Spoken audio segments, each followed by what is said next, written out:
সময় কবরকে লক্ষ্য করে বললেন, হে কবর সাবধান, তুমি কিন্তু নবীজির মেয়ে ফাতেমার সাথে খারাপ আচরণ করবা না, আলীর স্ত্রীর সাথে কিন্তু খারাপ আচরণ করবা না, হাসান হুসাইনের আম্মা জান তার সাথে কিন্তু খারাপ আচরণ করবা না, কবর সাবধান। আল্লাহর কাছে পারমিশন চাইলেন কবর, মাটি আল্লাহর কাছে পারমিশন চাইলেন, ওগো রব্বুল আলামিন আপনি আমাকে একটু কথা বলার সুযোগ দেন, আমি আবু যরকে আমি প্রশ্নের উত্তরটা দিয়ে দেই। এক পর্যায়ে আল্লাহ তাআলা অনুমতি দিলেন মাটিকে, মাটির কাছ থেকে আওয়াজ আসলো, এত জোরে বিকট আওয়াজ আসলো, হে আবু যর গিফারি তুমি শুনো, আমি হলাম সব বিচ্ছুর ঘর, পোকামাকড়ের ঘর, অন্ধকার কবর। আমি নবীজির মেয়েকে ফাতেমাকে আমি চিনি না, হাসান হুসাইনের আম্মাজানকে চিনি না, আলীর স্ত্রীকে আমি চিনি না, জান্নাতি রমণী সর্দারনীকে আমি চিনি না, আমি কবর অন্ধকার ঘর। আমি এতটুকুই চিনি, ঈমান আর আমল যেই ব্যক্তি আমার ভিতরে নিয়ে আসবে, আমি কবর তার জন্য জান্নাতের বাগান হইতে একটা মুহূর্ত দেরি করব না। সুবহানাল্লাহ। আর যদি কোনো ব্যক্তি খারাপ ব্যবহার, জিনা, ব্যভিচার, অত্যাচার, জুলুম এই সমস্ত পাপ নিয়ে যদি আমার ঘরে আসে, আমি ওই ব্যক্তিকে ছাড় দিব না।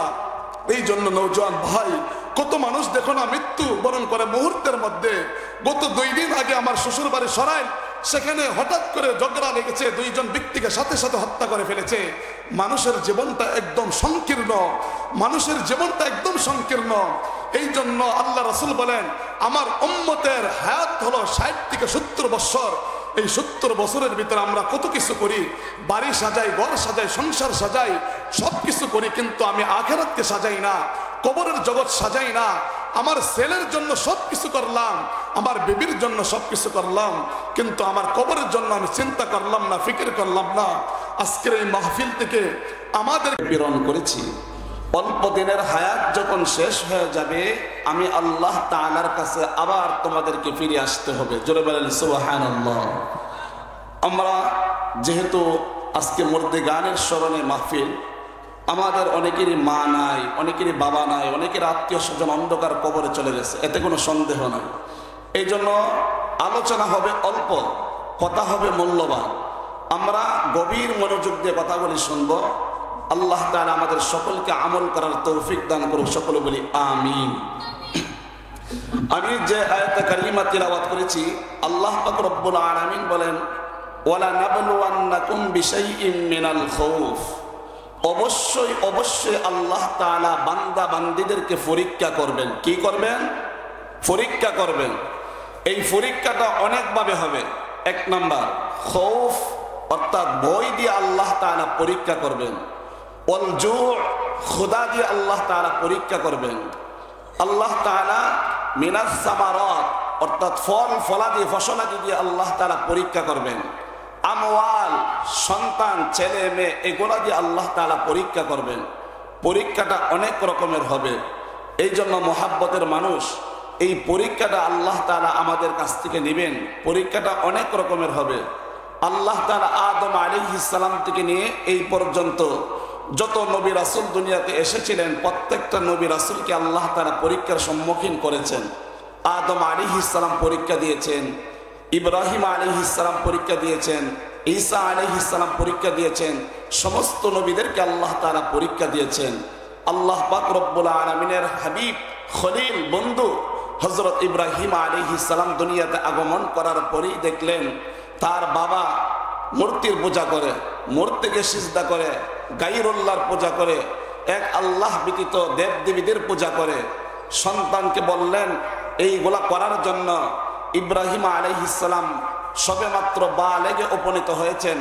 এমন সন্তান বাবাকে তাৎক্ষণিক জবাব দিয়ে দিলেন, আমি এমন মূর্তির পূজা করব না যেই মূর্তির সামনে খাবার রাখলে সে দৌড়াইতে পারে না, কোনো কিছুই করতে পারে না। এই সমস্ত মানুষের বানানো মূর্তিকে আমি সিজদা করতে পারবো না। ঠিক কিনা জোরে বলুন। স্পষ্ট ভাষায় ইব্রাহিম আলাইহিস সালাম বলে দিলেন। ইব্রাহিম আলাইহিস সালামকে একটা নয়, দুইটা নয়, অসংখ্য অগণিত পরীক্ষার সম্মুখীন করেছিলেন আল্লাহ তাআলা। ৮৬ বছর বয়সে ইব্রাহিম আলাইহিস সালামকে আল্লাহ তাআলা একটা সন্তান দান করেছিলেন। বৃদ্ধ অবস্থায় যেই সময়ে মানুষ সাদা দাড়ি হয়ে যায়, পাকা শুরু করে দেয় দাড়ি, ওই সময় বার্ধক্যে উপনীত হয়ে গিয়েছিলেন। জোড়া কোনো কিছুই ঠিক মতে চলতো না। ঠিক সেই মুহূর্তে আল্লাহ তাআলা বৃদ্ধ অবস্থায় একটা সন্তান দান করেছিলেন। ঘুমের ঘরে যখন গেলেন, এমন সময় আল্লাহ তাআলা স্বপ্নে দেখাইলেন, হে আমার বন্ধু, আমি আল্লাহর রাস্তায় কোরবানি করেন। সুবহানাল্লাহ, জোরে বলুন। ইব্রাহিম আলাইহিস সালাম ঘুম থেকে জাগ্রত হলেন, কি কোরবানি করব? এমন সময় আল্লাহর রাস্তায় উট কোরবানি করলেন। দ্বিতীয় দিন আবার স্বপ্নে দেখাইলেন, হে আমার দোস্ত, আমি আল্লাহর নামে আপনি কোরবানি করুন। এমন ভাবে একদিন, 2 দিন, 3 দিন আল্লাহর রাস্তায় উট কোরবানি করলেন। চতুর্থ দিনের মাথায় ইব্রাহিম আলাইহিস সালামকে আমার আল্লাহ ডাক দিয়ে বললেন, হে আমার দোস্ত, আপনার সবচাইতে প্রিয় বস্তু যেটা, সেটা আমি আল্লাহর রাস্তায় কোরবানি করেন। জোরে বলেন সুবহানাল্লাহ। ইব্রাহিম আলাইহিস সালাম ভাবলেন, আমার সবচাইতে প্রিয় বস্তু কোনটা, যেটা কোনটা? চিন্তা ভাবনার পরে বুঝলেন যে আমার সবচাইতে প্রিয় বস্তু তো হলো আমার এই সন্তান। সুবহানাল্লাহ। 86 বছর বয়সে সন্তান দান করার পরে এক পর্যায়ে সন্তানের কাছে গিয়ে এই কথাগুলি ব্যর্থ করলেন, হে আমার কলিজার টুকরা সন্তান, আল্লাহ তাআলা আমাকে ঘুমের ঘরে স্বপ্নে বলেছেন, আমি আল্লাহর রাস্তায় আমার প্রিয় বস্তু যেটা, সেটা কোরবানি করার জন্য। আমি চিন্তা ভাবনা করে দেখলাম সবচেয়ে প্রিয় বস্তু সেটা তুমি হইলা, তুমি আমার কলিজার টুকরা সন্তান। ইব্রাহিম আলাইহিস সালামকে এই কথা যখন ইব্রাহিম আলাইহিস সালাম তার সন্তানকে ব্যর্থ করলেন, সন্তানের কাছে যখন উপস্থাপন করলেন, সন্তান ডাক দিয়ে বললেন, ও আমার পিতা, আপনাকে আল্লাহ যা বলেছেন আপনি সেই আদেশ পালন করুন।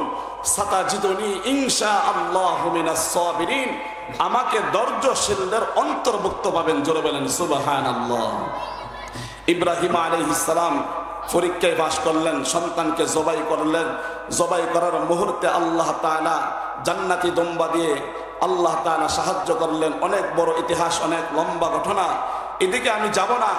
আমি যে আয়াতে কারিমা তিলাওয়াত করেছি, আল্লাহ তাআলা অবশ্যই অবশ্যই পরীক্ষা করবেন। এই জন্য আমার আল্লাহ ডাক দিয়ে বলেন, বান্দা, আমি বড় মোহাব্বত করে, বড় মায়া করে আমি আল্লাহ তাআলা তোমাকে সৃষ্টি করেছি। তুমি না চাইতে আমি আল্লাহ তাআলা তোমাকে এত গঠন আকৃতি দিয়ে সৃষ্টি করেছি। তুমি যখন মায়ের গর্ভে থেকে দুনিয়াতে আগমন করেছিলে, তোমার মায়ের গর্ভে থেকে আগমন করার পরে তোমার জবান ছিল, জবান দিয়ে কথা বলার মতন শক্তি তোমার ছিল না। তোমাকে আমি আল্লাহ হাত দান করেছিলাম, এই হাতের নাড়াচড়ার মতন শক্তি তোমার ছিল না। পা দান করেছিলাম, পা দিয়ে হাঁটার মতন শক্তি তোমাকে ছিল না। জবান দান করেছিলাম, জবান দিয়ে তুমি অনুভব করার মতন শক্তি তোমার ছিল না। চোখ দিয়েছিলাম, দৃষ্টি শক্তির কার্যকারিতা ছিল না। কান দিয়েছিলাম, শ্রবণ শক্তির কার্যকারিতা ছিল না। বান্দা, তোমার হাতের জায়গায় হাত আমি দান করলাম, পায়ের জায়গায় পা দান করলাম, জবানের জায়গায় জবান দান করলাম। বান্দা, কেন দান করেছি জানো? একমাত্র আমি আল্লাহ তাআলার গোলামি করার জন্য, বন্দিগি করার জন্য। ও মুসলমান, আজ আমি খেলাই খেলাই জিন্দেগি শেষ করে দিচ্ছি।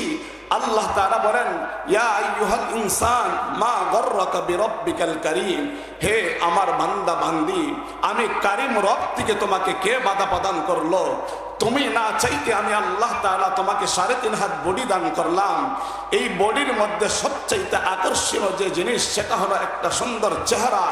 আমি যখন ফেরেশতাকে বললাম, ফেরেশতা আমার বান্দার কঙ্কালটা তৈরি করো, ফেরেশতা তোমার হাত বানাইলো, তোমার পা বানাইলো, তোমার সব কিছু বানাইলো। চেহারাটা বানানোর সময় হযরত এই ফেরেশতা, সমস্ত ফেরেশতারা বললেন, আল্লাহ, আপনার বান্দার চেহারাটা কেমন ভাবে বানাবো? আল্লাহ ডাক দিয়ে বললেন, আমার বান্দার চেহারাটা তোমরা বানাইতে পারবা না। আমার বান্দার সবকিছু বানাইছো ঠিক আছে, এই মুহূর্তে আমার বান্দার চেহারাটা আমার কুদরতি হাতে বানাবো। জোরে বলেন সুবহানাল্লাহ। আল্লাহ ডাক দিয়ে বলেন, আমার বান্দার চেহারাটা আমি কুদরতি হাতে বানাবো। ফেরেশতা এবার ডাক দিয়ে বললেন, ওগো রব্বুল আলামিন, আপনার বান্দার চেহারাটা আপনার হাতে বানাইবেন, কারণটা কি? এবার আল্লাহ ডাক দিয়ে বলেন, হে আমার ফেরেশতার দল, আমার বান্দার এই 3.5 হাত বডির মধ্যে সবচেয়ে আকর্ষণীয় যে জিনিস, সেটা হলো চেহারা। এই চেহারাটার মধ্যে একটা 4 আঙ্গুল কপাল রয়েছে। এই 4 আঙ্গুল কপাল দিয়ে আমার কুদরতি পায়ে সিজদা করবে বান্দা বান্দি, আমার তাসবিহ পাঠ করবে। এই জন্য আমার কুদরতি হাত দিয়ে আমার বান্দার চেহারাটা আমি বানাবো। জোরে বলেন সুবহানাল্লাহ। এই জন্য মুসলমান, আল্লাহ তাআলা পরীক্ষা করবেন। আজকে দুনিয়ার রং তামসাই পরে আমি পরকালকে বলে গেলাম, আজকে সন্তানের চিন্তা করে আমি পরকালকে বলে গেলাম, আজকে বিবির চিন্তা করে আমি পরকালকে বলে গেলাম, আজকে বাড়ির চিন্তা করে আমি পরকালকে বলে গেলাম, আজকে ব্যবসা বাণিজ্যের চিন্তা করে আমি পরকালকে বলে গেলাম। ওই পরকাল বলা মানুষদেরকে আল্লাহ রক্ষ করে ডাক দিয়ে বললেন, বান্দা এই দুনিয়া তোমার সব কিছু হয়ে গেল আজকে, অথচ আমি আল্লাহ তাআলা না চাইতে তোমাকে সব কিছু দান করলাম। একটা সময় তোমার চেহারার কোনো অস্তিত্ব ছিল না, তোমার আকৃতির কোনো অস্তিত্ব ছিল না, তোমার নেতাগিরির কোনো অস্তিত্ব ছিল না, তোমার পরিচয়ের কোনো অস্তিত্ব ছিল না। আমি আল্লাহ তাআলা তোমার পরিচয় দিলাম, তোমার সব কিছু দান করলাম। আল্লাহ বলেন, হাল আতা আলাল ইনসান হিনুম মিনাদ দাহরি লাম ইয়াকুন শাইআম মাযকুরা। হে আমার বান্দা বান্দি, তোমাদেরকে বড় মোহাব্বত করে আমি আল্লাহ তাআলা বানিয়েছি। জানো কেন বানাইলাম? তোমরা আমি আল্লাহর গোলামি করবা, ইবাদত করবা, বন্দিগি করবা। এই জন্য নওজোয়ান ভাইয়েরা, এই দুনিয়ার মুখে পড়ে আপনি পরকালকে বলে যাবেন না, দুনিয়ার মুখে পড়ে আপনি আখিরাতকে বলে যাবেন না। মুরব্বী বাবারা, একটা সময় আমি পা দিয়ে হেঁটে হেঁটে মাইল হেঁটে যাইতাম, বাজার বন্দরে যাইতাম, কিন্তু আজকে দেখা যায় মুরব্বীতে উপনীত হয়ে গিয়েছি। আমার হাত আছে ঠিক, কিন্তু হাত তো আগের মতন চলে না। আমার পা আছে, পা দিয়ে তো আমি আগের মতন আর দৌড়াইতে পারি না। আমার চোখ আছে, চোখ দিয়ে তো আগের মতন আর দৃষ্টি অনুভব করতে পারি না। আমার কর্ণ আছে, কিন্তু শ্রবণ শক্তি তো আর আগের মতন চলে না। আমার জিহ্বা আছে, কিন্তু স্বাদ তো আগের মতন আর অনুভব করতে পারি না। আল্লাহ বলেন, বান্দা এই স্বাদ অনুভব করার মতো আমি তোমাকে একটা আকর্ষণীয় জিহ্বা দান করেছি। এই জিহ্বা দিয়ে তুমি অনেক রকমের মিঠা তিতা সব অনুভব করতে পারো, কোনটা টক কোনটা মিঠা সব কিছু অনুভব করতে পারো এই জিহ্বা দিয়ে। বান্দা আজ আমি আল্লাহকে বলে গেলে, আমি আল্লাহকে আজ চিনলে না। বান্দা লক্ষ্য করে দেখো না, আমি বড় মায়া করে তোমাকে সৃষ্টি করেছি। এই জন্য মোহাব্বতের মানুষগুলা আল্লাহকে বলে যাবেন না, কারণ এই দুনিয়া আখিরাতের তুলনায় একদম তুচ্ছ তাচ্ছিল্য অনুভব। এই অল্প দিনের দুনিয়াতে আমরা আল্লাহকে বলে গেলাম। আল্লাহ বলেন, বান্দা দুনিয়ার মুখে পড়ে আখিরাতকে বলে গেলে এই দুনিয়া কিন্তু তোমাকে কেউ পার করতে পারবে না। এই দুনিয়া সাজানোর জন্য তুমি কত কিছু করলে, তোমার সব কিছু বিসর্জন দিয়ে দিলে, এই দুনিয়া কিন্তু তোমাকে নিয়ে যাবে না। আল্লাহ বলেন, বান্দা এই দুনিয়াতে তুমি চিরদিন থাকবে না, তোমাকে একদিন কবরের জগতে চলে যেতে হবে। কবর কিন্তু অনেক কঠিন ঘর, সাপ বিচ্ছুর ঘর, পোকামাকড়ের ঘর। আজকে মর্দে গানের জন্য মাহফিল। আজকে আমার বাবা দুনিয়াতে নাই, আমার দাদা দুনিয়াতে নাই, আস্তে আস্তে আমরাও একে একে চলে যাব। আজকে সন্তানের জন্য চিন্তা করে আমি আখিরাতের চিন্তা করলাম না, ফিকির করলাম না, ব্যবসা বাণিজ্যের চিন্তা করে আমি কবরের জগৎ সাজাইলাম না। আল্লাহ বলেন, বান্দা মৃত্যুবরণ করতে দেরি হবে, তোমাকে তোমার সন্তান আপন জনরাই তোমাকে মুহূর্তের মধ্যে ঘর থেকে বের করে দিবে। তোমার আপন জনরা তোমাকে মুহূর্তের মধ্যে ঘর থেকে বের করে দিবে। তুমি বুঝলা না, এই মুহূর্তে তুমি মৃত্যুবরণ করে দেখো, তোমার সন্তান এত সুন্দর বাড়ি থেকে তোমাকে মুহূর্তের মধ্যে বের করে দেবে। তোমার সন্তান মসজিদের মাইকে এলান করবে, এমুকে দুনিয়াতে নাই, আমার বাবা দুনিয়াতে নাই। কেউ যাবে বাঁশের জায়গায় বাঁশ কাটার জন্য, কেউ যাবে কবর করার জন্য, কেউ যাবে কাপড়ের কাপড় প্রস্তুত করার জন্য। সবাই হয়ে যাবে ব্যস্ত আমাকে মুহূর্তের মধ্যে ঘর থেকে বের করার জন্য। এই জন্য এই দুনিয়াতে চিরদিন কেউ থাকবে না। আপনার বাড়ি, আপনার ঘর, আপনার সব কিছু পরে থাকবে আপনার জায়গায়, কিন্তু আপনাকে একা একা পাড়ি জমাইতে কবরের জগতে। আল্লাহ বলেন, কুল্লু মান আলাইহা ফান, এই দুনিয়ার যা কিছু আছে সব কিছু একদিন শেষ হয়ে যাবে। ওয়ায়াবকা ওয়াজহু রাব্বিকা যুল জালালি ওয়াল ইকরাম, সম্মান এবং ইজ্জতের মালিক আল্লাহ শুধু বাকি থাকবে, আর যা কিছু আছে সব শেষ হয়ে যাবে। এই জন্য আপনি মৃত্যুবরণ করার পরে আপনার স্ত্রীর দৌড় থেকে কান্না করবে, আপনার সন্তান চিৎকার করবে আর বলবে, আমার বাবা দুনিয়াতে নাই, আমার বাবা দুনিয়াতে নাই, আমার বাবা দুনিয়াতে নাই। কিন্তু বাবাকে তো ইচ্ছা করলে আর রাখা যাবে না। 1 ঘন্টা 2 ঘন্টা, একদিন অথবা 2 দিন আপনি ফ্রিজের ভিতরে রাখতে পারবেন, কিন্তু 3 দিনের মাথায় আপনার আপনজনরা আপনাকে ঘর থেকে বের করে দেবে। এই জন্য একটা মানুষ যখন মৃত্যুবরণ করে, মৃত্যুর পরে ওই মৃত মানুষটার রূহটা চিৎকার করে আর বলে, এত সুন্দর ঘরের ভিতরে আমি অবস্থান করতেছিলাম, আমাকে এই মুহূর্তে আমার ঘর থেকে বের করে দিচ্ছে। মুহূর্তের মধ্যে ঘর থেকে বের করে আপনাকে হাটিয়ার মধ্যে ওঠিয়া হবে। ওঠানোর পরে আপনাকে গরম পানি দিয়ে, বড়ই পাতার গরম পানি দিয়ে আপনাকে গোসল দেওয়া হবে। গোসলের সময় যখন আপনার মৃতদেহটা যখন মানুষে ডলা দিবে, সাবান দিয়ে ডলবে, এমনকি এক পর্যায়ে আপনাকে যখন মাথাটার মধ্যে ধরে পেটের মধ্যে একটা চাপ দেবে, যা কিছু আছে পেটের ভিতরে সবকিছু বের করে দিবে আস্তে আস্তে নাপাক গোলা। এমন সময় ওই মৃত ব্যক্তিটা চিৎকার করে আর বলে, আমাকে তোমরা এত চাপ দিও না, এত চাপ দিও না, কারণ ইতিপূর্বে আমি এত সুন্দর আকৃতির বাড়িতে ছিলাম, এত সুন্দর আলো বাতাসে ছিলাম। আমাকে যখন আজরাইল জান কবজ করেছিলেন, আমাকে এত কষ্ট দিয়েছেন, জানটা কবজ করার সময় আমি আর সহ্য করতে পারি নাই। এই মুহূর্তে আমাকে তোমরা গরম পানি দিচ্ছ, আমি তো আর সহ্য করতে পারছি না। আল্লাহ রাসূল বলেন, ওই মৃত ব্যক্তির চিৎকার যদি দুনিয়ার কোনো মানুষ শুনতে পারত, সাথে সাথে ওই মানুষটা পর্যন্ত মৃত্যুবরণ করত। এই জন্য মুরব্বী বাবারা, মৃত ব্যক্তিটা চিৎকার করবে কিন্তু দুনিয়ার কোনো মানুষ শুনবে না। তাকে যখন গরম পানি দিয়ে হাটিয়ার মধ্যে ওঠানো হবে, কাফনের কাপড় যখন তার শরীরের মধ্যে প্যাকেট করবে, একটা বাত যখন পায়ের নিচে দিবে, এমন সময় মৃত ব্যক্তি চিৎকার দিয়ে বলবে, আমাকে তোমরা বাদ দাও কেন?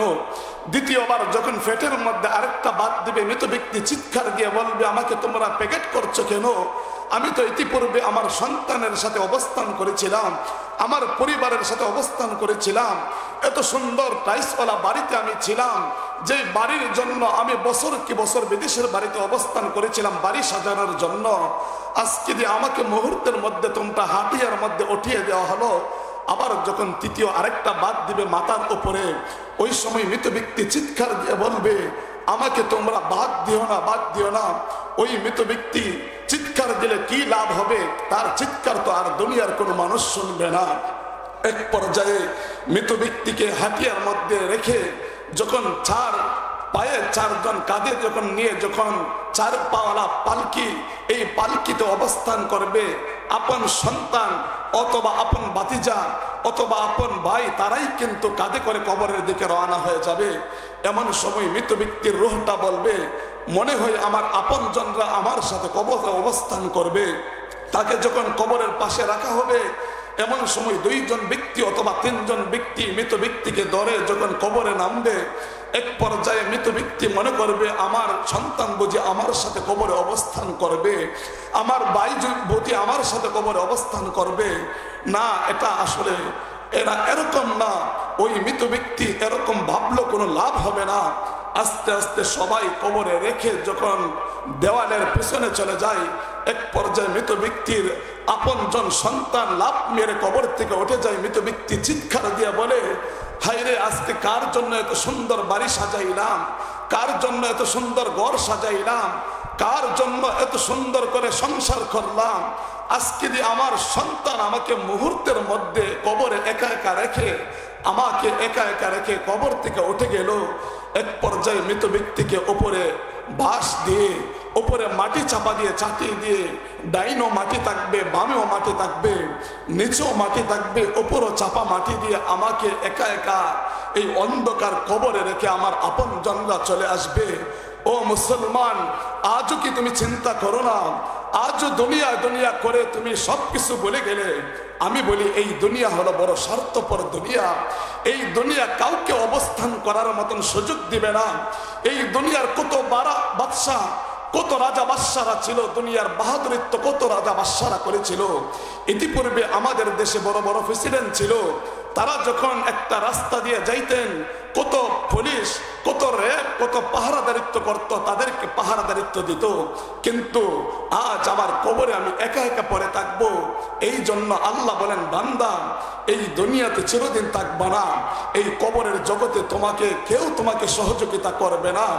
আল্লাহ বলেন, হাসরের ময়দান যখন কায়েম হয়ে যাবে, ওই সময় বান্দা চিৎকার দিয়ে বলবে আর বলবে, মা লিহাযাল কিতাব লা ইউগাদিরু সগীরাতাও ওয়ালা কাবীরাতান ইল্লা আহসাহা।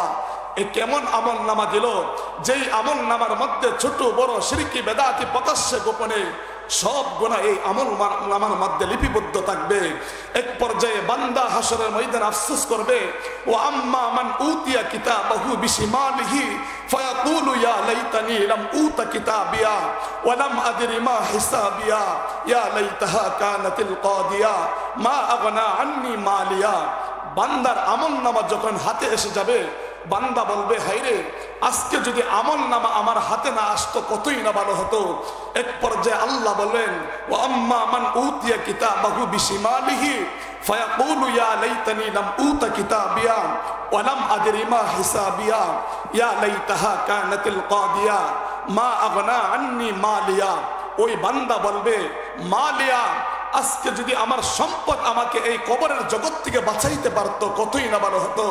মালি হাযাল কিতাব, আবার বলবে, সুলতানিয়া হালাকা আন্নি সুলতানিয়া, আজকে যদি আমার সম্পদ ধ্বংস হয়ে গেল, যেই সম্পদের মুখে পড়ে আমি দুনিয়া পরে আখিরাতকে বলে গেলাম, আজকে যদি আমার এই সম্পদ আমাকে বাঁচাইতে পারলো না, আমার বাদশাহী আমাকে বাঁচাইতে পারলো না।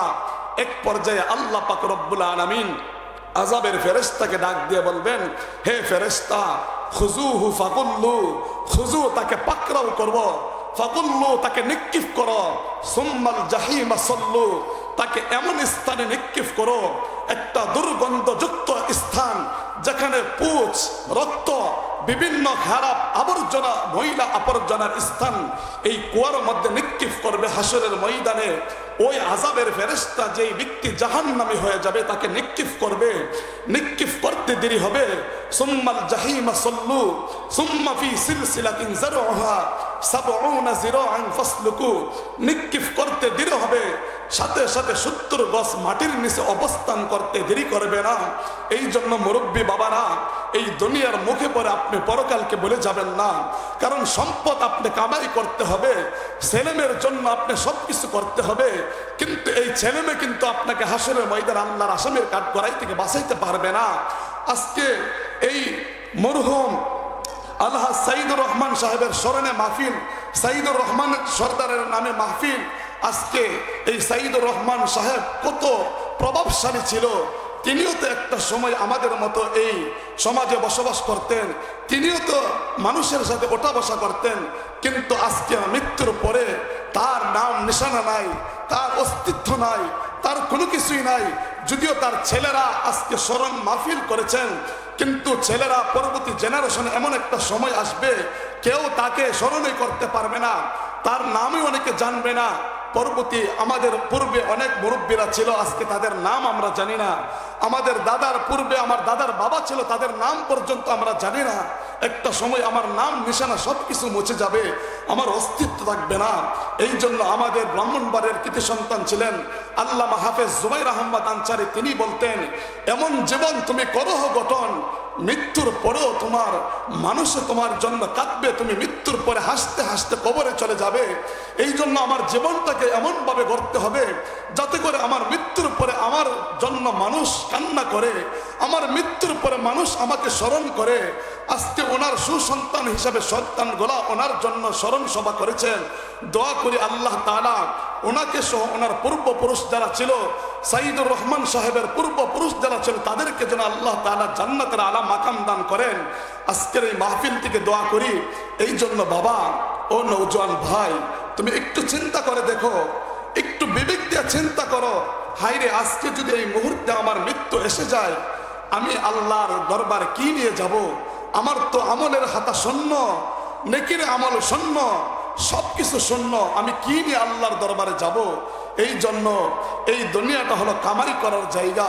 এই দুনিয়ার থেকে সবকিছু আপনি আখিরাতের পুঁজি বানান, কিন্তু কবরের জগতে যখন যাবেন, কবর কিন্তু প্রতিটা মুহূর্তে আমাকে আপনাকে ডাকছে। আমি বাইতুল ওয়াহদা, একাকিত্বর ঘর, বাইতুল গুরফা, আমি অন্ধকার কবর। আমার ঘরে ঈমান আর আমল নিয়ে আসতে হবে। যদি ঈমান আর আমল না নিয়ে আসো বান্দা, তোমাকে কিন্তু আমি ছাড় দিব না, তোমাকে ছাড় দিব না। হযরত ফাতেমাতুজ জাহরা, একটা ছোট্ট ঘটনা বলে আমি শেষ করে দিচ্ছি। আল্লাহর নবীর কলিজার টুকরা, আদলের দুলারে নয়নের মুনি ফাতেমাতুজ জাহরা নবীজির মেয়ে ছিলেন। উনি জান্নাতের সার্টিফিকেট প্রাপ্ত তারপরও এত কান্না করতেন, আখিরাতের জন্য, কবরের জন্য এত কান্না করতেন। ফাতেমা যখন ইন্তিকাল করেছেন, ইন্তিকালের পূর্বে ওনার স্বামীর নাম ছিল হযরত আলী রাদিয়াল্লাহু আনহু। হযরত হাসান এবং হুসাইনের আম্মা জান, জান্নাতি যত রমণী আছে যারা জান্নাতে যাবেন, সমস্ত যুবতী মেয়েদের সর্দারনি হলেন ফাতেমাতুজ জাহরা রাদিয়াল্লাহু আনহা। উনি যখন ইন্তিকাল করবেন, ইন্তিকালের পূর্বে স্বামীকে ওসিয়ত করলেন, ও আমার প্রাণের স্বামী, আমি যখন মৃত্যুবরণ করব, আমার মৃত্যুর পরে আপনি মসজিদের মাইকে এলান করবেন না যে ফাতেমা ইন্তিকাল করেছেন। কোন মানুষের কাছে আপনি যাবেন না। যদি যান তাহলে মানুষগুলো আমাকে দেখার জন্য আসবে, এসে আমাকে দেখবে আমি কতটুকু লম্বা, আমার চুলগুলা কতটুকু লম্বা, আমি কতটুকু সুন্দর, আমি হাঁটু না লম্বা, এইগুলা মানুষ দেখে অনুভব করবে। আর বেগানা পুরুষ যখন আমার আকৃতি দেখবে, এটার জন্যই আমার জন্য জাহান্নামের আগুন ওয়াজিব হয়ে যাবে। এই জন্য স্বামী, আপনার কাছে আমার ফরিয়াদ, আপনি মসজিদের মাইকে এলান করবেন না, কাউকে বলবেন না। আমার মৃত্যুর পরে আপনি গোপনীয়ভাবে আমাকে দাফনের কাজ শেষ করবেন। এক পর্যায়ে স্বামী এই কথা মানলেন, মৃত্যুবরণ করেছে। মৃত্যুবরণ করার সাথে সাথে হযরত আলী এবং তার দুই সন্তান হযরত হাসান এবং হুসাইন রাদিয়াল্লাহু আনহুমা, আর কেউ নাই। তৃতীয় চতুর্থ ব্যক্তি হিসাবে আরেকজন লাগে হাতিয়া বহন করার মতন। আল্লাহর নবী স্বপ্নে দেখাইলেন হযরত আবু যর গিফারিকে, হে আবু যর, আমার মেয়ে ইন্তিকাল করেছেন, তুমি যাও আমার মেয়ের বাড়িতে গিয়ে হাতিয়ার মধ্যে ধরে কবরের দিকে রওনা হয়ে যাও। এক পর্যায়ে হযরত আবু যর গিফারি রওনা হয়ে গেলেন আলীর বাড়িতে। যাওয়ার পরে কাফন পরাইলেন, এমন সময় হাতিয়ার মধ্যে অবস্থান করাইলেন। করানোর পরে চারজন ব্যক্তি কবরের দিকে রওনা হয়ে গেলেন। কবরের পাশে যখন হাঁটিয়ার সময় কবরকে লক্ষ্য করে বললেন, হে কবর, সাবধান, তুমি কিন্তু নবীজির মেয়ে ফাতেমার সাথে খারাপ আচরণ করবা না, আলীর স্ত্রীর সাথে কিন্তু খারাপ আচরণ করবা না, হাসান হুসাইনের আম্মা জান তার সাথে কিন্তু খারাপ আচরণ করবা না, কবর সাবধান। আল্লাহর কাছে পারমিশন চাইলেন কবর, মাটি আল্লাহর কাছে পারমিশন চাইলেন, ওগো রব্বুল আলামিন, আপনি আমাকে একটু কথা বলার সুযোগ দেন, আমি আবু যরকে আমি প্রশ্নের উত্তরটা দিয়ে দেই। এক পর্যায়ে আল্লাহ তাআলা অনুমতি দিলেন মাটিকে। মাটির কাছ থেকে আওয়াজ আসলো, এত জোরে বিকট আওয়াজ আসলো, হে আবু যর গিফারি, তুমি শোনো, আমি হলাম সব বিচ্ছুর ঘর, পোকামাকড়ের ঘর, অন্ধকার কবর। আমি নবীজির মেয়েকে ফাতেমাকে আমি চিনি না, হাসান হুসাইনের আম্মাজানকে চিনি না, আলীর স্ত্রীকে আমি চিনি না, জান্নাতি রমণী সর্দারনীকে আমি চিনি না। আমি কবর, অন্ধকার ঘর, আমি এতটুকুই চিনি, ঈমান আর আমল যেই ব্যক্তি আমার ভিতরে নিয়ে আসবে, আমি কবর তার জন্য জান্নাতের বাগান হইতে একটা মুহূর্ত দেরি করব না। সুবহানাল্লাহ। আর যদি কোনো ব্যক্তি খারাপ ব্যবহার, জিনা, ব্যভিচার, অত্যাচার, জুলুম, এই সমস্ত পাপ নিয়ে যদি আমার ঘরে আসে, আমি ওই ব্যক্তিকে ছাড় দিব না। এই জন্য নওজোয়ান ভাই, কত মানুষ দেখো না মৃত্যু বরণ করে মুহূর্তের মধ্যে। গত 2 দিন আগে আমার শ্বশুর বাড়ি সরাইল, সেখানে হঠাৎ করে ঝগড়া লেগেছে, 2 জন ব্যক্তিকে সাথে সাথে হত্যা করে ফেলেছে। মানুষের জীবনটা একদম সংকীর্ণ, মানুষের জীবনটা একদম সংকীর্ণ। এই জন্য আল্লাহ রাসূল বলেন, আমার উম্মতের হায়াত হলো 60 থেকে 70 বছর। এই 70 বছরের ভিতরে আমরা কত কিছু করি, বাড়ি সাজাই, ঘর সাজাই, সংসার সাজাই, সব কিছু করি, কিন্তু আমি আখিরাতকে সাজাই না, কবরের জগৎ সাজাই না। আমার ছেলের জন্য সব কিছু করলাম, আমার বিবির জন্য সব কিছু করলাম, কিন্তু আমার কবরের জন্য আমি চিন্তা করলাম না, ফিকির করলাম না। আজকের এই মাহফিল থেকে আমাদেরকে প্রতিজ্ঞা করতে হবে, ওয়াদা করতে হবে, যতদিন পৃথিবীতে বেঁচে থাকবো, আমার সর্বপ্রথম কাজ হলো আল্লাহ তাআলার ইবাদত এবং বন্দেগী করা। তারপরে আমি দুনিয়া করব, আগে আমার আখিরাতকে প্রাধান্য দেব, দুনিয়াকে পর রাখবো। আখিরাতকে যদি প্রাধান্য দেই, এমনি দুনিয়া হাসিল হয়ে যাবে। আল্লাহ তাআলা আজকের এই মাহফিল যারা সুন্দরভাবে সাজাইয়েছেন, রাকিবুল ইসলাম ভাই সহ ওনার পরিবারের যত